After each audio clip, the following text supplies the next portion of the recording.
माई खूब तार माई के हमके घोड़ी आवत न हाथ तो का हाथ बुझियो हाथ मारम कुदा के छिनरो देखत न कि बांसा से मार के लेके आली मेहनत के बिना पर जीभ चटक करत तल छिनरो चाहिए लेहूं लूट लेहूं ओहो रारी तार माई बिया के छोड़ देले बिया खियाम पियाम हम तार माई होई का हट घोसरो ताक दे दे छिनरो बांसा में गोरी कितना मेहनत में लेके आए रही मार के हैं उर्हो रे मलकाई ना मथली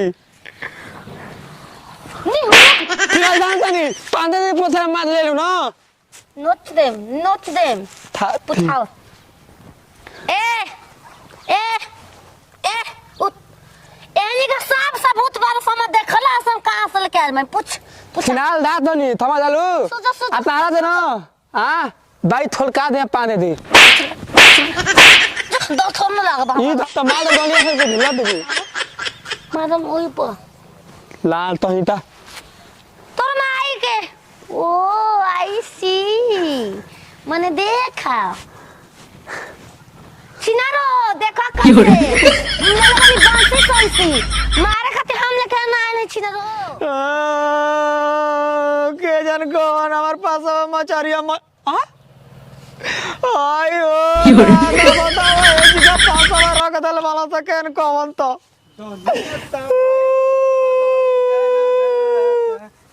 मारली थवती ए सुना है ना ताओ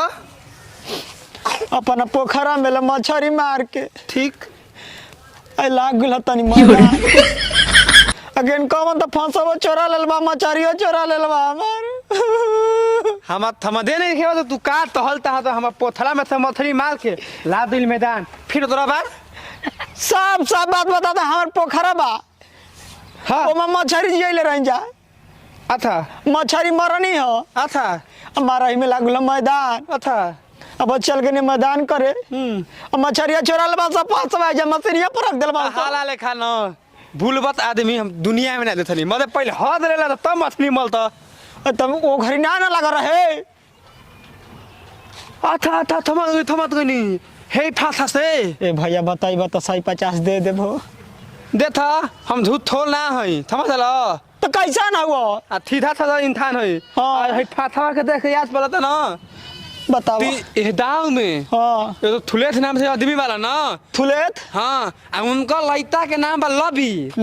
आ ओतल महलानू के और लबी के महलानू तोला के ताल मथली आ फासा लेके दाद रे दे में तो भेटाई रहली ह ठीक बा के ओकर घर केने हो धल देबा ना जो पोल होती ना पोल बा हां एगो ता पोलवा तो पूछ लिया ए सरवा गांव में को पोल बा हम केना के दुआरी जाके पूछ एक कथा अनुआ चार कथा हम अच्छा हम आओ एक कथा ले बाबा बाद में फोन करिया केव ना ले बुती आओ तो मौसा हमारे लड़की देख जाए के बा ई मछरी कहां ले लेके आ गइलू एगो हम खाइयो के तू खाए एगो बबुआ हो तो हम खाई अब हम हिताई में जाई तो मछरी खाईबो ए खा के जा बामन के किनवैला सा हम किन अपने से हां अपने से पैसा कहां ले लिया अपने से तेरे बगलिया में हमारा बा बगलिया में तो पैसा बटले बा हमरा तो हम अपने से न ले बानी के फ्री के बांटा था मछली अपने से ले लाई कहां से लेके आइलू हा वो तो ना अब वो ना याद होई पानी रहे ना पानी में से जूता मोजा कुछ भेजले नहीं खे तो खोल में न रहे बान में कान बान बा अच्छा कौनो लेके जात हो यहाँ से गिर उड़ गोल तब साइकिल पर ले चल आओ छोड़ो ना हम बना लेम ऐसा मछली लेके जाता ना जाके का भैया कनी है कि तार नाम का हो के करा से काम बतवारा ई बताओ मछरी कहाँ ले हो मछली देखले नहीं खा का दे दाम जाई जा अच्छा ओके बनाओ ठीक ना केवड़िया बंद कर तला हो देखा कौनो चीज हमनी के घरे बढ़िया चीज बनेला तो केवाड़ी बंद हो जाला ना हां तेरा को मेरा रू यहां से द्वार जके से टोना कर दिया सा चोराइया का खा का तो भइल बड़का हो कैसे मर्दे बतिया तड़ा हो? कैसे का बतिया तनी बतावा मर्द कहीं काम तनी के मैदान करे कारा चल गए मछली चोरा कर ले गुलाम मछली मांगो। अच्छा तई बात बा ना तोहरे मछरी आइया। हां हमारे मछली हो 3 गो गोले बनी उनिया रास्ता में बोले में लजात रहला कि जाके कहत रहा कि हमार मछरी है तो भेटई बजा तब ना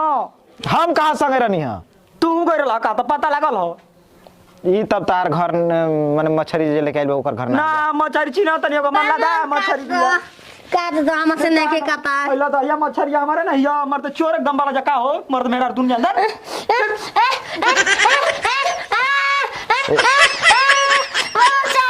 ममल चाहिए हमके ये करो से बड़े बड़े भाई सब पोखरवा में का है रतिया के मरवाई बा का हमर मन पोखरा अरे ना मर्दे हां जा तनी जा एक जगह लड़की देखे ठीक ना वो जे के फोन कर ले रहनी वहां के 50 किलो मछली चाह तरी सा हमारा पोखर में किसा बचा नहीं बाड़ी चाहिए 3 गो बड़ा रही दा है के खा के टेस्ट कर के लिया हमार मछली हो तो तक दे दई चिवा दलार चिवा आ का ये कहले बाड़ी क्यों ना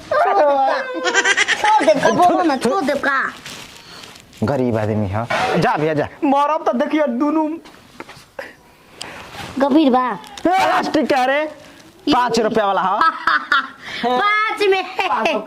बताओ कि ऐसा ही माने छिनरो देखा केते गो 20 में के हो ना दिखावल जाला मर्द के तू तो ये बा वो तो दूसर में बा मर्दे ऐसा चीज बना कि तेरा जगह लौके ना ये कौन रोक गेले सामान धो ले लस्कना अरे मां वो चाको हैं तो